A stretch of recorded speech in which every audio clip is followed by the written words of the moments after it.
Une préparation. C'est quoi le ramadan? Les gens maintenant se préparent, et malheureusement ça va nous faire rire, car il y a des malheurs qui nous tombent sur la tête, on ne sait pas si on doit pleurer ou rire. Maintenant, il y a des gens qui sont prêts, ils ont mis de l'argent de côté. Pourquoi tu as mis de l'argent de côté? Tu pars en vacances? Non. Et pourquoi? Pour le ramadan. Allahu Akbar. Pour le ramadan, qu'est-ce qui se passe? Qu'est-ce qu'il va voir pendant le ramadan? Il va voir de la bouffe. Je m'excuse le terme, je ne vais pas manger, je vais dire manger parce que manger, si ça aurait été manger, tu n'aurais pas mis de l'argent de côté. Si tu mets de l'argent de côté plus que le mois passé, l'autre mois, il y aura la bouffe. Ça nous fait rire. Mais c'est notre œuvre. C'est notre vie, c'est notre monde d'adorer Allah Azza wa Jal. C'est notre vie, c'est notre religion, c'est comme ça qu'on adore Allah Azza wa Jal.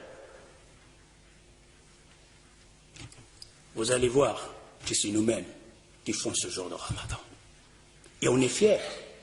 On est là à dire, ah, j'ai fait le ramadan. Oh, il n'a pas fait le ramadan, lui. Et toi qui as fait le ramadan, c'est comment? Hallo fukr mousso. Hallo fukr mousso.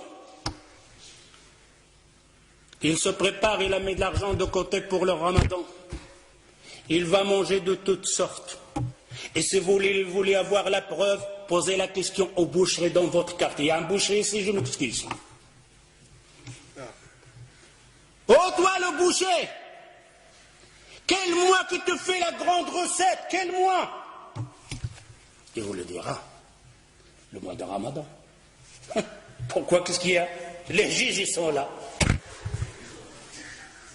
Les gens de la bouffe, ils sont là. Ils vont manger. Je vais vendre plus de vaches. Je dois besoin plus d'avions. C'est pour qui ça? Pour les gens de Ramadan, pour les jeunes qui vont jeûner. Demandez la question en même temps au boulanger.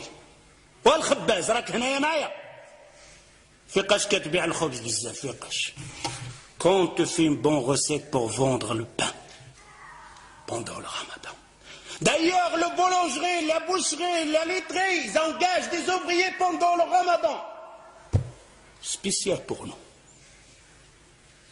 Ça, c'est le Ramadan, la préparation du musulman. Les Sahaba, les compagnons, ils se préparaient pour le Ramadan. Ouh là là, quelle préparation avec cette préparation. D'ailleurs, le boulanger, maintenant, si tu sors et tu vas chez la boulangerie, tu vas trouver un pain français, un pain marocain.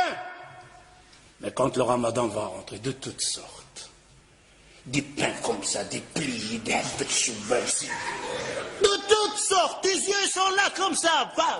Ils préparent pour qui ça? Pour le Ramadan. Ce n'est pas le Ramadan. J'espère que vous entendez ça, que vous allez changer.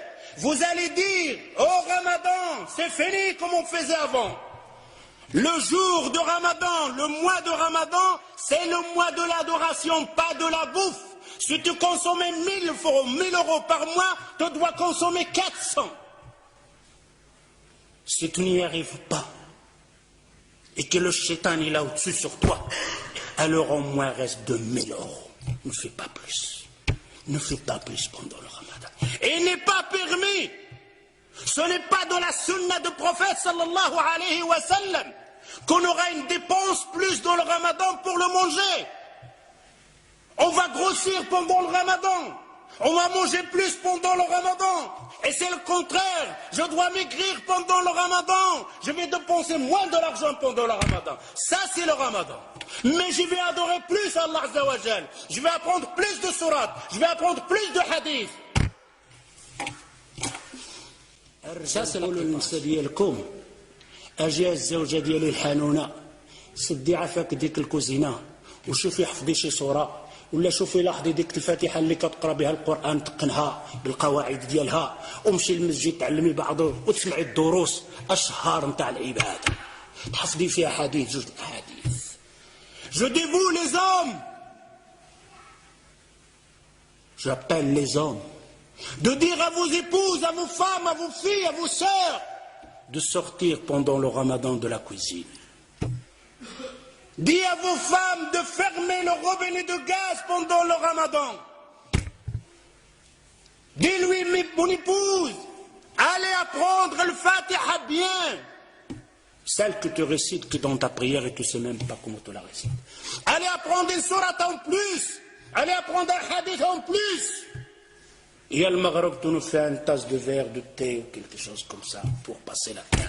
Car il nous attend une autre adoration qu'on appelle At-Tarawih. Quel Tarawih. Quand il a rempli la table avec le bouffe, la manger de toutes sortes.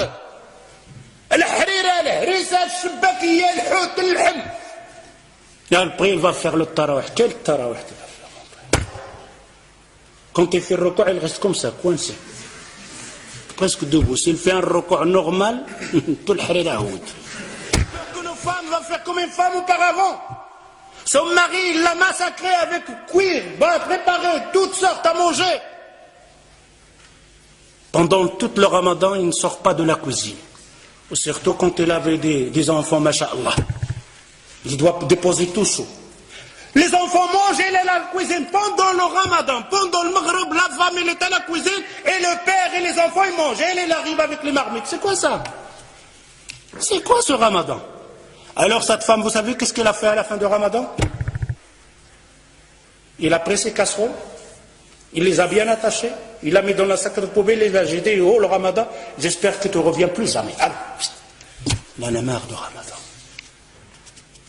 C'est pour ça qu'on a certaines personnes maintenant, ils ont peur même de ramadan. Ne changez pas ça. Si vous restez toujours la même chose, alors je vous dis, on n'a rien compris au mois de Coran. Vous n'avez rien compris et on n'a rien compris au mois de Coran. J'espère en entendant ça. Ta'ahdullah Azza wa Jal. Vous faites une promesse à Allah Azza wa Jal. Fini le ramadan dans le temps. Fini le ramadan de la bouffe. Fini le ramadan de la dépense. Fini le ramadan de remplir la boulangerie et la boucherie. Laissez-les avec leur viande et leur manger. On a versé les rôles. Le mois qu'on doit dépenser, le mois on dépense le plus. Le mois qu'on doit se bagarrer, le mois on se bagarre le plus. Est-ce que le temps n'est pas venu de réfléchir un peu, de regarder ce hadith que le prophète sallallahu alayhi wa sallam, il te dit, oh toi qui as vécu un an plus que l'autre, il t'a jeûné un ramadan plus que l'autre, tu le dévances d'une distance entre la terre et le ciel. C'est la parole du prophète sallallahu alayhi wa sallam. Mais mes frères et sœurs, quel genre de ramadan? Celui qui en fait d'habitude, celui de manger, celui de passer son temps devant la télévision, celui de dire viens on va tuer le temps. Pendant le ramadan il ne prend pas un mot sale. Un mot sale, agir le waqt. Viens on va tuer le temps. Tu vas tuer le temps toi. Le temps, combien de gens l'ont tué? Et personne ne pourra tuer le temps. Le temps le sait. رمضان الذي أنزل فيه القرآن هدى للناس وبينات من الهدى والفرقان